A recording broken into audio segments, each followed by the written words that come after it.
Hey everyone, and welcome back to Remember This Tech. In today's video we're going to be doing an unboxing of this right here, the Asus TUF-Gaming motherboard, the B650-Plus Wi-Fi.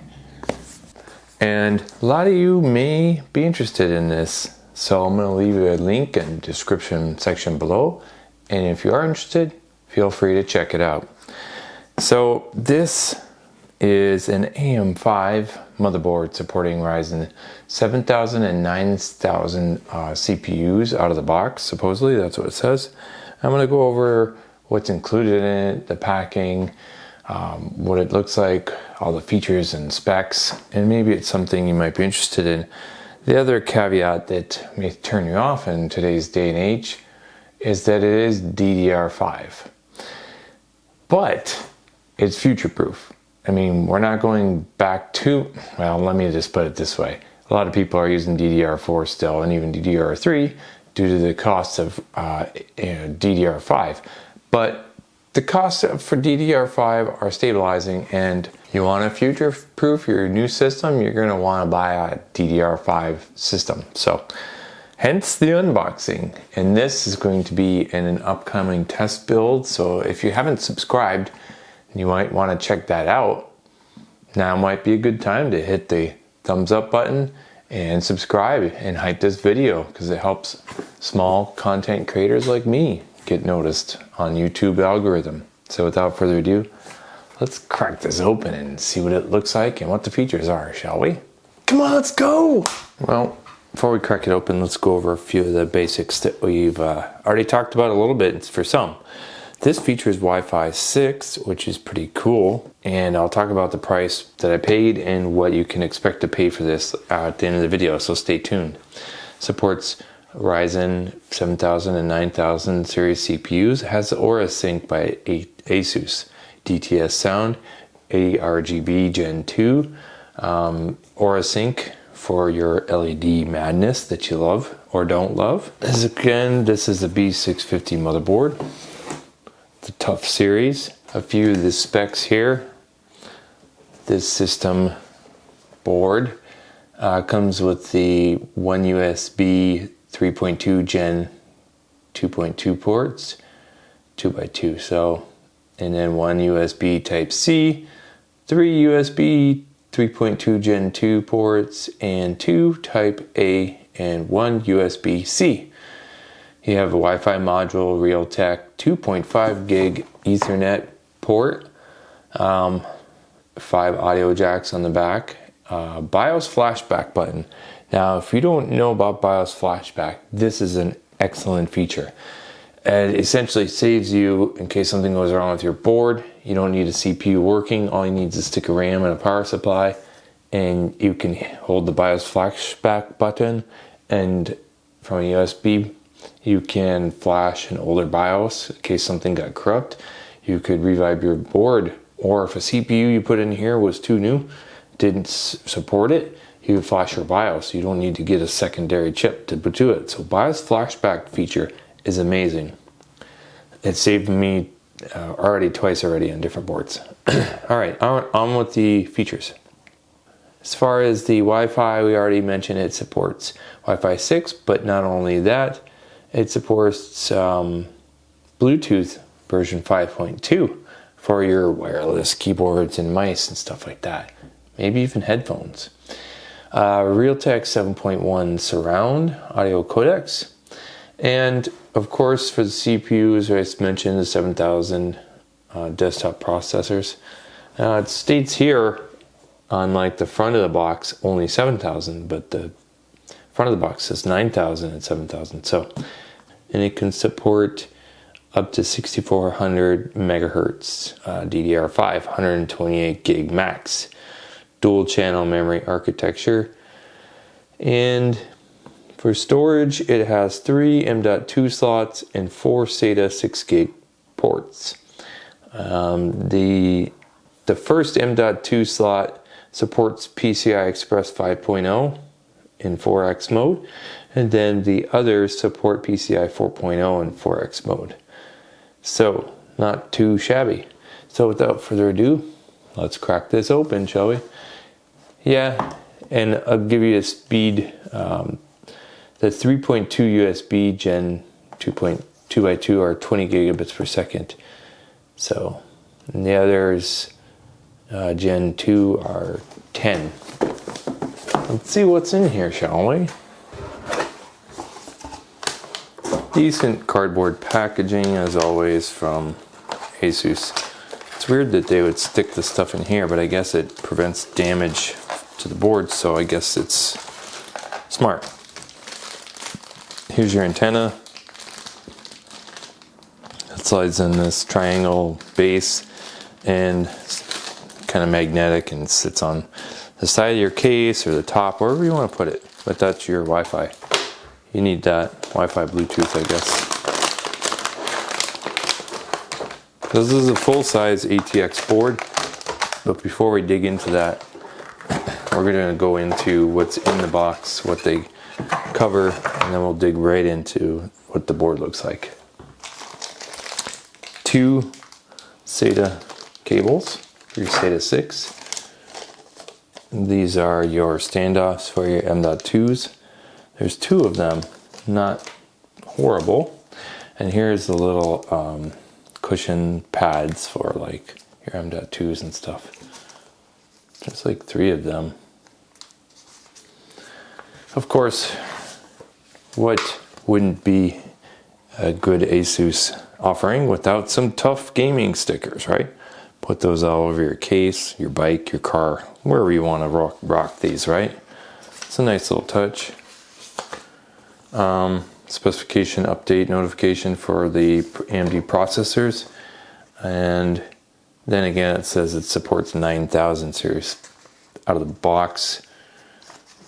But you know, here's the certificate of liability with the TUF-Gaming standards that moisture resistance, vibration testing, thermal shock, solvents resistance, capacitors, and the chokes. So they put forth some of their statistics and how they build their product. And then of course you've got a user guide, specifications, pinouts for the board, I/O. A lot of boards don't come with this nowadays, and I love seeing this because it just takes some guesswork out of it. Because if you're ever hunting for, okay, where's my ports located? Where does the I/O? Where's the, you know, the reset switch? Maybe you're doing out of the case build and you want to do on/off. Well, you need to know. So this is pretty cool, and I love when manufacturers still include these books. I'm old school. Call it what it is, but it's so convenient. Rear I/O panel, ports. So yeah, even shows people who've never set up a PC before how to load the DIMM slots in what order and what they should be put in. Like if you're only rocking one channel, populate this one, then this one in this order. And it even shows you how to put in the CPU if you have never done that. So excellent. So this is what you've been waiting for. The crinkly anti-static bag moment, the reveal.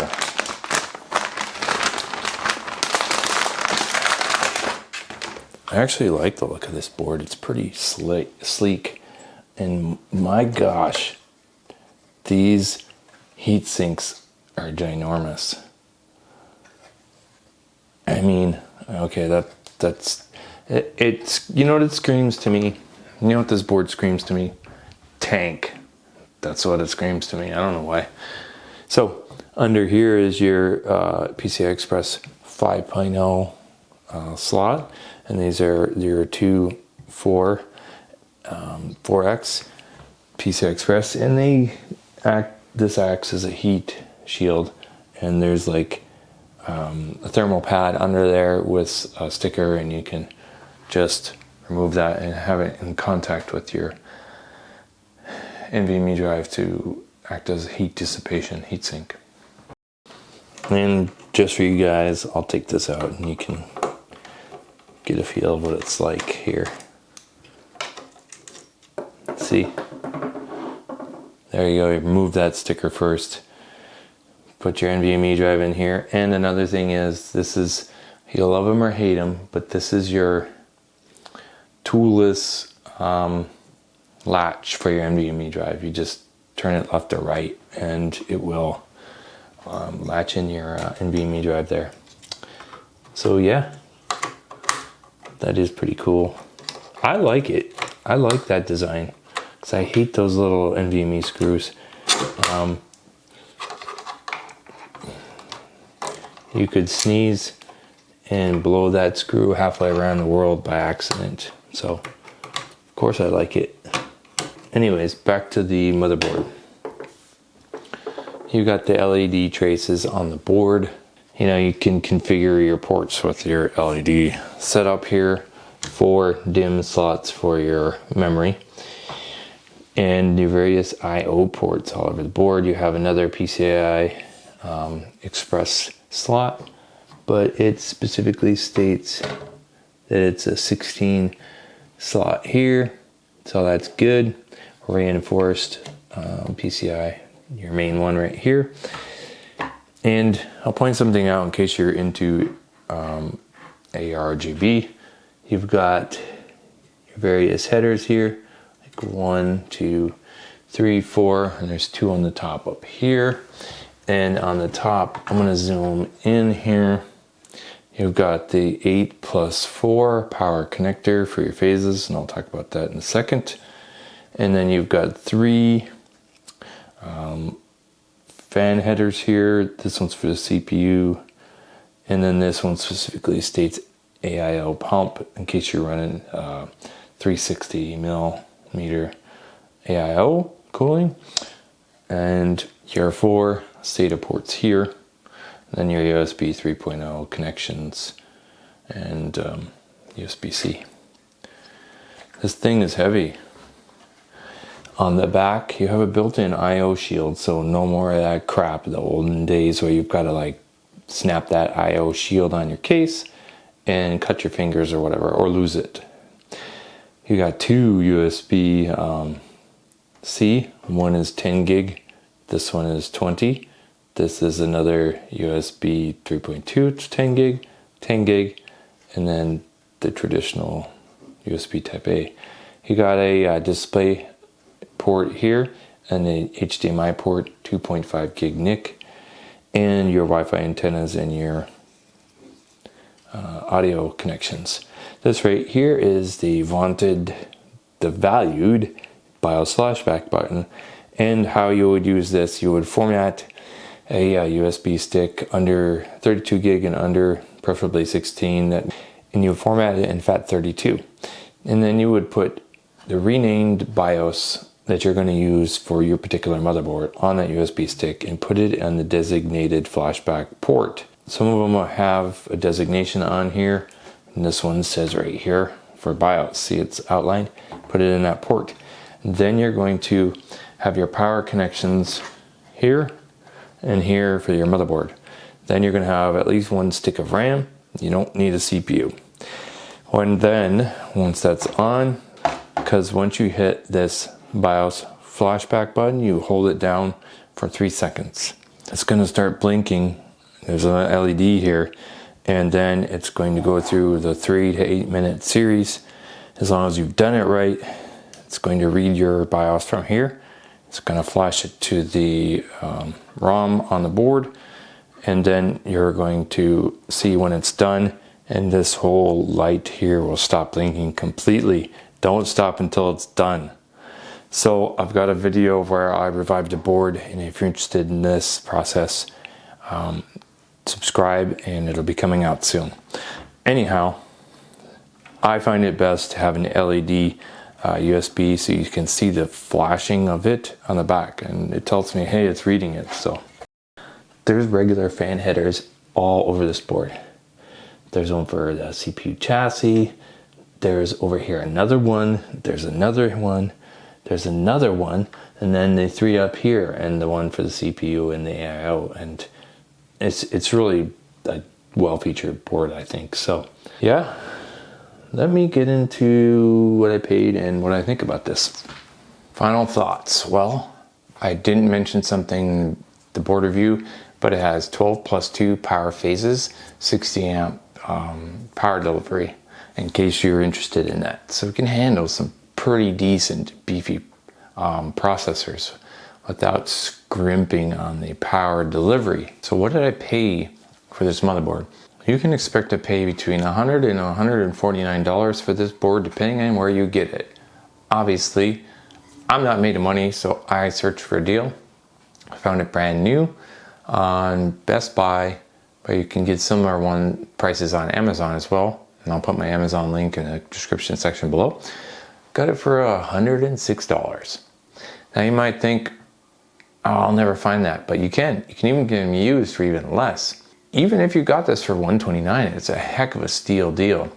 I remember I paid for a B650 board from my Gigabyte Eagle a little bit more than this, and I thought that was a great deal. So if you like the Asus name, branding, its value that it offers, then yeah, it might be for you. So check it out in the link in the description below. So thanks for coming along with me on this unboxing reveal journey. And if you're interested in seeing this in a build, it'll be coming up soon. And also I'll feature a BIOS flashback operation reviving the board in another video. So if you're into that kind of content, hit the subscribe button and give it a thumbs up and hype this video. So thanks for watching. Remember this tech.